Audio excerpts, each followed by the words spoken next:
करी गिरा। अरे बाप रे भाई कपार पर मर करी गिर गई। कहां पर जनरेटर वाला आ गई नी मैडम, आ गई नी। का भइल? हाय कपार फुट गइल ले जाई भोरे पैसा। तोरे टेंट हटे। टेंट बाटे हमरे या डीजे बा हमरे, साटा के सुनो हर चीजे बा हमरे। अरे सब चीज हमरे है मैडम। ए हो टेंट बाटे हमरे या डीजे बा हमरे, साटा के सुनो हर चीजे बा हमरे।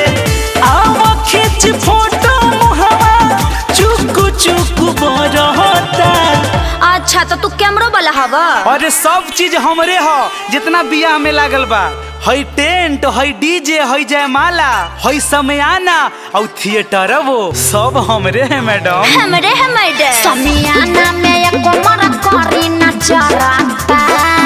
अरे ले जा उठा के हई अपन थिएटर जनरेटर तोहारा धुका धुका करता। अरे ले जा उठा के हई अपन थिएटर जनरेटर तोहारा धुका धुका करता। हां एगो कैमरा ले ले बड़ा हेना से हेना घूमता रहा। खाली लड़की सबके ठिकियावा तारा फोटो खींचता रहा। हाय देखो जयमाला होता लड़की का फोटो हिलता। तो हिली ना, दुल्हा दुल्हन खातिर बुक कैले रहू साटा, और पूरा मैं साली सरहद में पूरा खंडा में चढ़ गइल बाड़ू स्टेज पर। तो हिली ना। काल्हे से लागल बहनी का मैडम झूठो करे लुहाला हो। एको सजावट न कैला तू ठीक से हिलता से तो जयमाला हो। ढंग है ये नहीं खे पैसा ना मिली। काल्हे से लागल बहनी का मैडम झूठो करे लुहाला हो। एको सजावट न कैला तू ठीक से हिलता से तो जयमाला हो। ऐसे जानी बोला मनवा सुनिए के डर होता। हाँ काहे के डरता हो? न तहार बढ़िया से जनरेटर चलता, न चोंगा बजता, न तहार ट्यूबलाइट जरता। है नचनियो ले आइल बड़ा करिया खटखट। पैसा कोची के मिली हो? अरे ऐसे ना बोली मैडम। समियाना में एक कमर करी नचराता। अरे ले जा उठा के हई अपन थिएटर जनरेटर तोहारा धुका धुका करता। अरे ले जा उठा के हई अपन थिएटर जनरेटर तोहारा धुका धुका करता। हाँ मैडम, मशीनरी सामान हटे, कबो कबो खराब हो जाला। कबो कबो का जब से लगैले बड़ा तब से तार चोला पोपा बाजता। एको पैसा ना मिली, सब पैसा तार कोटी। समझ जा।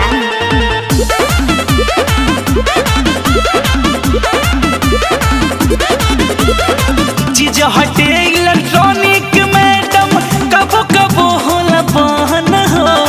देखेला खाली तू लइकिन के मुहा मनुआ जा बच्चा न हो। उलू खनी हेने होने पड़ता। चीज हटे इलेक्ट्रॉनिक मैडम कबो कबो होला बहन हो। देखेला खाली तू लइकिन के मुहा मनुआ जा बच्चा न हो। झूठा हो के सुना मैडम बीपी तोहर बढ़ता। बीपी बढ़ता हमार। चलो हो ना दुल्हन के फोटो खींचे के बाद, चलो जल्दी। थोड़ा फ्रेम में आइए मैम, और थोड़ा सा मुस्कुराइए। थोड़ा और मुस्कुराइए, थोड़ा सा और मुस्कुराइए। अरे तू फोटो खींचवा के खाली मुस्कुराइए मुस्कुराइए, जब से तू इहे खाली बोलत तारो। अरे चलो होने अंगना में तिलक चढ़ता। अरे ले जा उठा के हई अपन थिएटर जनरेटर तोहारा धुका धुका करता। अरे ले जा उठा के हई अपन थिएटर जनरेटर तोहारा धुका धुका करता। ए प्रियंका तनी सुनवे, हई बड़ी गुंडा गुंडा बात बतियाव तक के मरवा वाला, तनी भैया के बोलाओ त। अरे मैडम आप तो खिसिया गए। हाँ इहे बा तखनी से लड़की सबके देख के लाइन मारता। इहे बा